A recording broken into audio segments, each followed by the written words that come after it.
Antes de ver este vídeo ve a mi canal de YouTube Psico Aprende HN. Suscríbete, dale like y comparte. Criterios diagnósticos del trastorno de estrés agudo F43, 0. A. Exposición a la muerte, lesión grave o violencia sexual, ya sea real o amenaza, en una o más de las formas siguientes. 1. Experiencia directa del suceso traumático. 2. Presencia directa del suceso ocurrido a otros. 3. Conocimiento de que el suceso traumático ha ocurrido a un familiar próximo o a un amigo íntimo. Nota: en los casos de amenaza o realidad de muerte de un familiar o amigo, el suceso ha de haber sido violento o accidental. 4. Exposición repetida o extrema de detalles repulsivos del suceso traumático, por ejemplo, socorristas que recogen restos humanos, policías repetidamente expuestos a detalles del maltrato infantil. Nota: esto no se aplica a la exposición a través de medios electrónicos, televisión, películas o fotografías, a menos que esta exposición esté relacionada con el trabajo. B. Presencia de 9 o más de los síntomas siguientes de alguna de las 5 categorías de intrusión: estado de ánimo negativo, disociación, evitación y alerta, que comienza o empeora después del suceso traumático. Síntomas de intrusión. 1. Recuerdos angustiosos recurrentes, involuntarios e intrusivos del suceso traumático. Nota: en los niños, se pueden producir juegos repetitivos en los que se expresen temas o aspectos del suceso traumático. 2. Sueños angustiosos recurrentes en los que el contenido o el afecto del sueño está relacionado con el suceso. Nota: en los niños, pueden existir sueños aterradores sin contenido reconocible. 3. Reacciones disociativas, por ejemplo, escenas retrospectivas en las que el individuo siente o actúa como si se repitiera el suceso traumático. Estas reacciones se pueden producir de forma continua, y la expresión más extrema es una pérdida completa de conciencia del entorno presente. Nota: en los niños, la representación específica del trauma puede tener lugar en el juego. 4. Malestar psicológico intenso o prolongado, o reacciones fisiológicas importantes en respuesta a factores internos o externos que simbolizan o se parecen a un aspecto del sucesos traumáticos. Estado de ánimo negativo.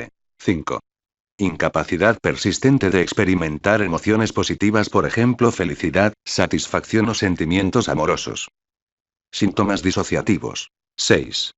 Sentido de la realidad alterado del entorno o de uno mismo, por ejemplo, verse uno mismo desde la perspectiva de otro, estar pasmado, lentitud del tiempo.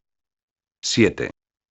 Incapacidad de recordar un aspecto importante del suceso traumático debido típicamente a amnesia disociativa y no a otros factores como una lesión cerebral, alcohol o drogas. Síntomas de evitación. 8. Esfuerzos para evitar recuerdos, pensamientos o sentimientos angustiosos acerca o estrechamente asociados al suceso traumático. 9. Esfuerzos para evitar recordatorios externos: personas, lugares, conversaciones, actividades, objetos, situaciones que despiertan recuerdos, pensamientos o sentimientos angustiosos acerca de lo estrechamente asociados al suceso traumático. Síntomas de alerta. 1. Alteración del sueño, por ejemplo, dificultad para conciliar o continuar el sueño, o sueño inquieto. 11. Comportamiento irritable y arrebatos de furia con poca o ninguna provocación que se expresa típicamente como agresión verbal o física contra personas u objetos. 12. Hipervigilancia. 13. Problemas con la concentración. 14. Respuesta de sobresalto exagerada. C. La duración del trastorno. Síntomas del criterio B es de 3 días a un mes después de la exposición al trauma. Nota: los síntomas comienzan en general inmediatamente después del trauma, pero es necesario que persistan al menos durante 3 días y hasta un mes para cumplir los criterios del trastorno. D. La alteración causa malestar clínicamente significativo o deterioro en lo social, laboral u otras áreas importantes del funcionamiento. E. La alteración no se puede atribuir a los efectos fisiológicos de una sustancia, por ejemplo medicamento o alcohol u otra afección médica, por ejemplo traumatismo cerebral leve, y no se explica mejor por un trastorno psicótico breve. Características diagnósticas. La característica esencial del trastorno de estrés agudo es el desarrollo de síntomas característicos con una duración de 3 días a 1 mes tras la exposición a uno o más eventos traumáticos. Los eventos traumáticos que se experimentan directamente son, aunque no se limitan estos, la exposición a la guerra como combatiente o civil, la amenaza o el asalto violento personal, por ejemplo la violencia sexual, la agresión física, el combate activo, el atraco, la violencia física y o sexual en la infancia, ser secuestrado, ser tomado como rehén, el ataque terrorista, la tortura, los desastres humanos o naturales. Por ejemplo, los terremotos, los huracanes, los accidentes de avión y los accidentes graves, por ejemplo, un accidente grave de vehículo a motor, un accidente de trabajo. Para los niños, los eventos traumáticos sexuales pueden ser experiencias sexuales inapropiadas sin violencia o lesiones. Una enfermedad potencialmente mortal o una afección médica debilitante no se considerarían necesariamente eventos traumáticos. Los incidentes médicos que se califican como eventos traumáticos implicarían eventos catastróficos repentinos, por ejemplo, despertarse durante la cirugía, un shock anafiláctico. Los eventos estresantes, que no poseen los componentes graves y traumáticos de los eventos comprendidos en el criterio A, pueden conducir a un trastorno adaptativo, pero no a un trastorno de estrés agudo. La presentación clínica del trastorno de estrés agudo puede variar según la persona, pero normalmente implica una respuesta de ansiedad que incluye alguna forma de revivir el suceso traumático o de reactividad al evento traumático. En algunos individuos puede predominar una presentación disociativa o separada, aunque estas personas suelen también mostrar una fuerte reactividad emocional o fisiológica en respuesta a los recuerdos del trauma. En otros individuos puede haber una intensa respuesta de ira en la que la reactividad se caracteriza por irritabilidad o por respuestas posiblemente agresivas. El cuadro completo de síntomas se debe presentar durante al menos los 3 días posteriores al evento traumático y solo se puede diagnosticar hasta 1 mes después del evento.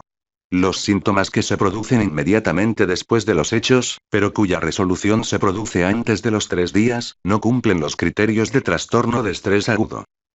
Los acontecimientos presenciados son, aunque no se limitan a estos, la observación de amenazas o lesiones graves, la muerte no natural, la violencia física o sexual infligida a otro individuo, la violencia doméstica grave, un accidente grave, y la guerra y los desastres.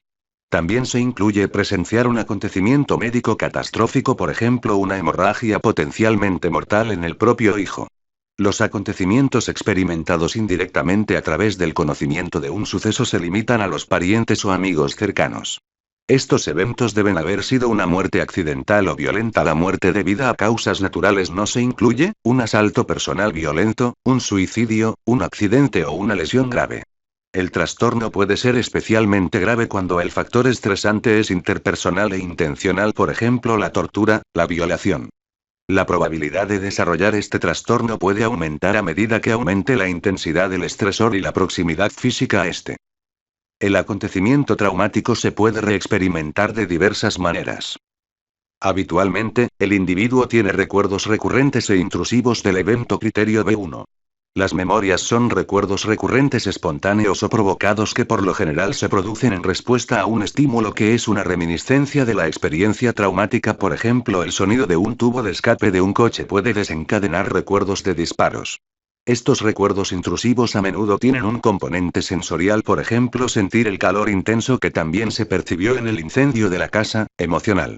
Por ejemplo, una persona experimenta el miedo de creer que está a punto de ser apuñalada. O fisiológico, por ejemplo, experimentar la falta de aliento que un individuo sufrió en un momento en que estuvo a punto de ahogarse.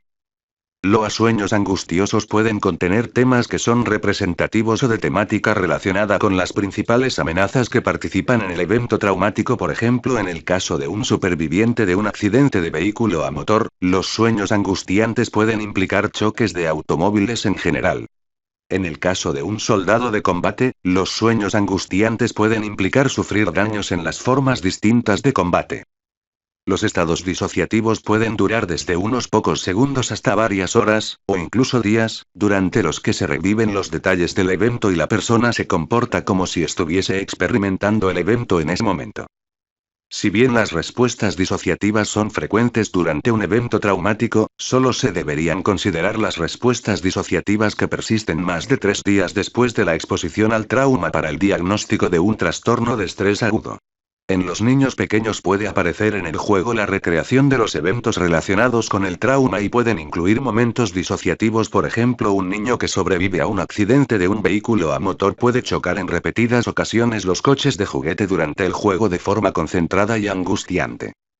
Estos episodios, que a menudo son referidos como memorias retrospectivas flashbacks, suelen ser breves, pero implican la sensación de que el acontecimiento traumático está ocurriendo en el presente en lugar de estar siendo recordado en el pasado, y están asociados a un malestar significativo.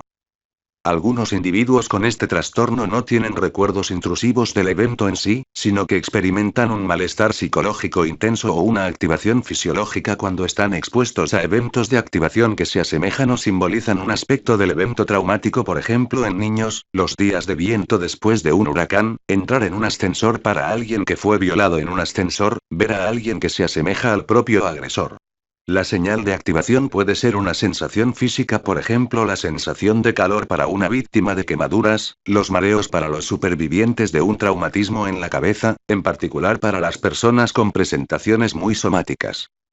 El individuo puede tener una incapacidad persistente para sentir emociones positivas, por ejemplo, felicidad, alegría, satisfacción, o emociones asociadas con la intimidad, la ternura o la sexualidad, pero puede experimentar emociones negativas, como el miedo, la tristeza, la ira, la culpa o la vergüenza. Las alteraciones de la conciencia pueden ser, entre otras, la despersonalización, el sentido de separarse de uno mismo. Por ejemplo, verse a sí mismo desde el otro lado de la habitación, o la desrealización, tener una visión distorsionada del entorno. Por ejemplo, percibir que las cosas se están moviendo en cámara lenta, ver las cosas como en un sueño, no darse cuenta de los sucesos que uno normalmente codifica. Algunos individuos también comunican una incapacidad para recordar un aspecto importante del evento traumático que presumiblemente fue codificado. Este síntoma es atribuible a la amnesia disociativa y no es atribuible a lesiones en la cabeza, al alcohol o las drogas. Los estímulos asociados al trauma se evitan de manera persistente. El individuo puede negarse a hablar de la experiencia traumática o puede utilizar estrategias de evitación para minimizar la toma de conciencia con las reacciones emocionales, por ejemplo, el consumo de alcohol excesivo cuando se recuerda la experiencia. Esta evitación conductual puede consistir en evitar mirar los noticiarios sobre la experiencia traumática, negarse a regresar a un lugar de trabajo donde ocurrió el trauma, o evitar la interacción con otros que compartieron la misma experiencia traumática. Es muy común que las personas con trastorno de estrés agudo experimenten problemas para iniciar y mantener el sueño, que puede estar asociado con pesadillas o con una excitación elevada generalizada que impide el sueño adecuado. Los individuos con trastorno de estrés agudo pueden estar irascibles e incluso pueden presentar comportamientos de agresión verbal o física ante la más pequeña provocación. El trastorno de estrés agudo a menudo se caracteriza por una mayor sensibilidad a las amenazas potenciales, entre las que están aquellas que se relacionan con la experiencia traumática. Por ejemplo, una víctima de accidente de vehículos a motor puede ser especialmente sensible a la amenaza potencial de los automóviles, o las que no están relacionadas con el evento traumático, por ejemplo, el miedo de tener un ataque al corazón. Se documentan habitualmente dificultades de concentración, como dificultad para recordar los hechos cotidianos, por ejemplo, olvidar el propio número de teléfono. O para prestar atención a las tareas específicas, por ejemplo, después de una conversación durante un periodo sostenido de tiempo. Los individuos con trastorno de estrés agudo pueden ser muy reactivos a los estímulos inesperados, y muestran sobresaltos o nerviosismo ante ruidos fuertes o movimientos inesperados. Por ejemplo, el individuo puede sobresaltarse notablemente en respuesta a un timbre del teléfono. Características asociadas que apoyan el diagnóstico. Los individuos con trastorno de estrés agudo comúnmente presentan pensamientos catastróficos o muy negativos acerca de su papel en el evento traumático, su respuesta a la experiencia traumática o respecto a la probabilidad de un daño futuro. Por ejemplo, un individuo con trastorno de estrés agudo puede sentirse excesivamente culpable por no haber impedido el evento traumático o por no haberse adaptado a la experiencia con más éxito.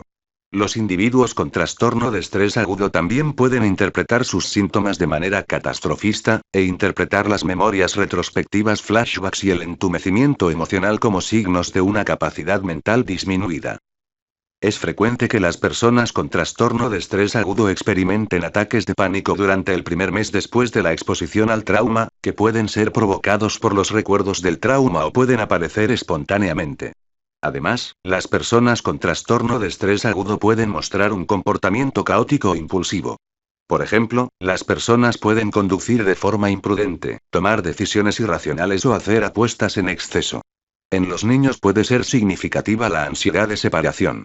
Posiblemente se manifiesta por una necesidad excesiva de atención por parte de sus cuidadores. En el caso del duelo después de una muerte que se produjo en circunstancias traumáticas, los síntomas del trastorno de estrés agudo pueden implicar reacciones de duelo agudas. En tales casos, la reexperimentación, la disociación y los síntomas de excitación pueden implicar reacciones de pérdida, como recuerdos intrusivos de las circunstancias de la muerte, la incredulidad de que la persona ha muerto y la ira por la muerte. Después de una lesión cerebral traumática leve aparecen con frecuencia los síntomas posteriores a la conmoción, por ejemplo, dolores de cabeza, mareos, sensibilidad a la luz o el sonido, irritabilidad, déficit de concentración, y también se observan frecuentemente en los individuos con trastorno de estrés agudo. Los síntomas posteriores a una conmoción son igualmente frecuentes en las personas con daño cerebral, pero también se aprecian en los individuos que no tienen lesiones cerebrales, y es frecuente atribuir la aparición de estos síntomas al trastorno de estrés agudo. Prevalencia. La prevalencia del trastorno de estrés agudo en las poblaciones recientemente expuestas a un trauma, por ejemplo, durante un mes desde la exposición al trauma, varía según la naturaleza del evento y el contexto en el que se evalúa.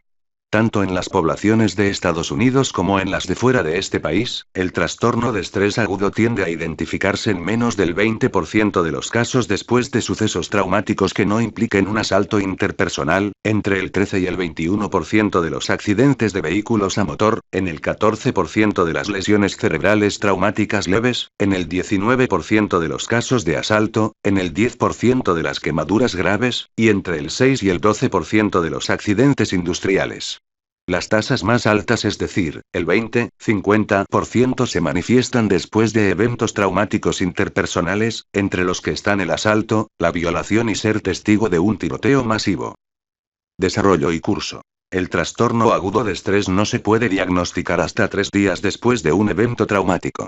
Aunque el trastorno de estrés agudo puede evolucionar a un trastorno de estrés postraumático TPT. Después de un mes, también puede ser una respuesta de estrés transitoria que remite en el plazo de un mes tras la exposición al trauma y que no da lugar a un trastorno de estrés postraumático. Aproximadamente la mitad de las personas que finalmente desarrollan TET presentan inicialmente trastorno de estrés agudo. Los síntomas pueden empeorar a lo largo del primer mes, a menudo como resultado de los factores estresantes de la vida o causa de más eventos traumáticos. Las formas de revivir el suceso traumático pueden variar según la etapa del desarrollo. A diferencia de los adultos o los adolescentes, los niños pequeños pueden comunicar sueños terroríficos con un contenido que refleja claramente los aspectos del trauma, por ejemplo, despertarse con miedo con las secuelas del trauma, pero ser incapaz de relacionar el contenido del sueño con el evento traumático. Los niños de 6 años o menores pueden reexperimentar, con más probabilidad que los niños de mayor edad, los síntomas de la experiencia traumática a través del juego, refiriéndose directa o simbólicamente al trauma. Por ejemplo, un niño muy pequeño que sobrevivió a un incendio puede hacer dibujos de llamas. Los niños pequeños no manifiestan necesariamente reacciones de miedo en el momento de la exposición o incluso durante la reexperimentación. Los padres por lo general informan de una serie de expresiones emocionales, como la ira, la vergüenza o el retraimiento, e incluso un excesivo afecto positivo, en los niños pequeños que están traumatizados. Aunque los niños pueden evitar aquello que les recuerda al trauma, a veces se preocupan por los recordatorios. Por ejemplo, un niño pequeño que sufre una mordedura por un perro puede hablar de los perros constantemente, pero puede evitar salir fuera por temor a encontrarse con uno. Factores de riesgo y pronóstico. Temperamentales. Los factores de riesgo son el trastorno mental previo, altos niveles de afecto negativo, neuroticismo, mayor gravedad percibida del evento traumático y un estilo de afrontamiento evitativo. Las evaluaciones catastróficas de la experiencia traumática a menudo se caracterizan por apreciaciones exageradas de un daño futuro, por la culpa o por la desesperanza, y son unos predictores robustos del trastorno de estrés agudo. Ambientales. Primero, y ante todo, un individuo debe ser expuesto a un evento traumático para tener riesgo de presentar un trastorno de estrés agudo. Los factores de riesgo para la enfermedad son una historia de trauma anterior, genéticos y fisiológicos. Las mujeres tienen mayor riesgo de desarrollar un trastorno de estrés agudo. Una reactividad elevada antes de la exposición al trauma, como se refleja en la respuesta al sobresalto acústico, aumenta el riesgo de desarrollar el trastorno de estrés agudo.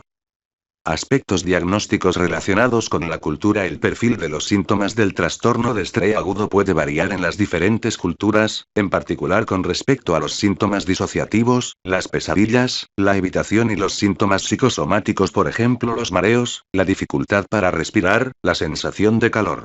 Los síndromes culturales y las expresiones de angustia dan forma a los diferentes perfiles de los síntomas de trastorno de estrés agudo según la región. Algunos grupos culturales pueden mostrar variantes de respuestas disociativas, como la posesión o los comportamientos de trance durante el primer mes desde la exposición al trauma. Los síntomas de pánico pueden destacar en el trastorno de estrés agudo debido a la asociación de la exposición traumática con síntomas similares a los del pánico entre los camboyanos ataque esquial y entre los latinoamericanos ataque de nervios. Aspectos diagnósticos relacionados con el género. El trastorno de estrés agudo es más frecuente entre las mujeres que entre los varones. Las diferencias neurobiológicas ligadas al sexo en respuesta al estrés pueden contribuir a un mayor riesgo de trastorno de estrés agudo en las mujeres. El mayor riesgo de la enfermedad en las mujeres puede ser atribuible en parte a una mayor probabilidad de exposición a eventos de tipo traumático con un alto potencial de riesgo para el trastorno de estrés agudo, como la violación y otras formas de violencia interpersonal. Consecuencias funcionales del trastorno de estrés agudo. Se ha demostrado un deterioro del funcionamiento en los ámbitos sociales, interpersonales o laborales entre los supervivientes de accidentes, asaltos y violaciones que desarrollan el trastorno de estrés agudo. Los elevados niveles de ansiedad, que pueden estar asociados con el trastorno de estrés agudo, pueden interferir en el sueño, los niveles de energía y la capacidad para atender a las tareas. La evitación en el trastorno de estrés agudo puede originar una retirada generalizada de muchas situaciones que se perciben como potencialmente mortales, lo que puede originar la falta de asistencia a las citas médicas, la evitación de la conducción a eventos importantes y el absentismo laboral. Diagnóstico diferencial. Trastornos de adaptación. En el trastorno de adaptación, el factor estresante puede ser de cualquier gravedad y no solo de la gravedad y del tipo requerido para el criterio A del trastorno de estrés agudo. El diagnóstico de un trastorno de adaptación se realiza cuando la respuesta a un evento del criterio A no cumple con los criterios para el trastorno de estrés agudo u otro trastorno mental específico y cuando el patrón de síntomas del trastorno de estrés agudo se presenta en respuesta a un factor estresante que no cumple con el criterio A para la exposición a la muerte real o la amenaza, las lesiones graves o la violencia grave. Por ejemplo, el abandono por parte del cónyuge, ser despedido. Por ejemplo, las reacciones de estrés a enfermedades serias que pueden incluir algunos de los síntomas del trastorno de estrés agudo se pueden describir más adecuadamente como un trastorno adaptativo. Algunas formas de respuesta de estrés agudo no incluyen los síntomas del trastorno de estrés agudo y se pueden caracterizar por la ira, la depresión o la culpabilidad. Estas respuestas se describen de manera más apropiada como debidas a un trastorno de adaptación. Las respuestas depresivas o de ira en un trastorno de adaptación pueden implicar la rumiación del evento traumático, en oposición a los recuerdos intrusos e involuntarios que provocan malestar en el trastorno de estrés agudo. Trastorno de pánico. Los ataques de pánico espontáneo son muy comunes en el trastorno de estrés agudo. Sin embargo, el trastorno de pánico solo se diagnostica si los ataques de pánico son inesperados, si existe ansiedad por los ataques futuros o si se aprecian cambios desadaptativos en el comportamiento asociados al miedo a las nefastas consecuencias de los ataques. Trastornos disociativos. Las respuestas disociativas graves en ausencia de los síntomas característicos del trastorno de estrés agudo se pueden diagnosticar como un trastorno de desrealización/despersonalización. Si persiste la amnesia severa del trauma en ausencia de los síntomas característicos del trastorno de estrés agudo, podría estar indicado el diagnóstico de amnesia disociativa. Trastorno de estrés postraumático. El trastorno de estrés agudo se distingue del trastorno de estrés postraumático en que los síntomas del trastorno de estrés agudo deben ocurrir dentro del primer mes del evento traumático y resolverse dentro de ese periodo de un mes. Si los síntomas persisten durante más de un mes y se cumplen los criterios para el TEPT, se cambiará el diagnóstico de trastorno de estrés agudo a TPT, trastorno obsesivo compulsivo. En el trastorno obsesivo compulsivo son recurrentes los pensamientos intrusivos, pero estos cumplen la definición de obsesiones. Además, los pensamientos intrusivos no están relacionados con un evento traumático experimentado, suele haber compulsiones y no aparecen los otros síntomas del trastorno de estrés agudo. Trastornos psicóticos. Las memorias retrospectivas flashbacks en el trastorno de estrés agudo deben distinguirse de los delirios, de las alucinaciones y de otros trastornos de la percepción que pueden aparecer en la esquizofrenia, en otros trastornos psicóticos, en el trastorno depresivo o bipolar con síntomas psicóticos, en el delirium, en los trastornos inducidos por medicación o por sustancias y en los trastornos psicóticos debidos a otra afección médica. Los flashbacks del trastorno de estrés agudo se distinguen de estos otros trastornos perceptivos en que se relacionan directamente con la experiencia traumática y en que aparecen en ausencia de otras características psicóticas o inducidas por sustancias. Lesión cerebral traumática. Cuando una lesión cerebral se produce en el contexto de un evento traumático, por ejemplo un accidente traumático, la explosión de una bomba, un traumatismo de aceleración/deceleración, pueden aparecer síntomas del trastorno de estrés agudo. Un traumatismo craneal también puede constituir un acontecimiento traumático psicológico, y los síntomas neurocognitivos relacionados con la lesión cerebral traumática y los de trastorno de estrés agudo no son mutuamente excluyentes y pueden aparecer al mismo tiempo. Los anteriormente denominados síntomas posteriores a la conmoción, por ejemplo dolores de cabeza, mareos, sensibilidad a la luz o al sonido, irritabilidad, déficit de concentración pueden aparecer en los individuos con daños cerebrales, pero también se observan en aquellos que no presentan lesiones cerebrales, incluidas las personas con trastorno de estrés agudo. Debido a que los síntomas de trastorno de estrés agudo y los síntomas neurocognitivos relacionados con las lesiones cerebrales traumáticas pueden superponerse, se podría hacer un diagnóstico diferencial entre el trastorno de estrés agudo y los síntomas del trastorno neurocognitivo atribuibles a la lesión cerebral traumática basándose en la presencia de los síntomas que son característicos de cada presentación. Así, la reexperimentación y la evitación son característicos del trastorno de estrés agudo y no de la lesión cerebral traumática, y la desorientación persistente y la confusión son más específicos de la lesión cerebral traumática que del trastorno de estrés agudo. Además, al diagnóstico diferencial le ayuda el hecho de que los síntomas del trastorno de estrés agudo persisten. Esto ha sido todo, queridos amigos. Busca en mi canal Psico Aprende HN los criterios diagnóstica de cada uno de los trastornos del DSM-5. Suscríbete a mi canal y activa la campanita de notificaciones, para recibir los vídeos.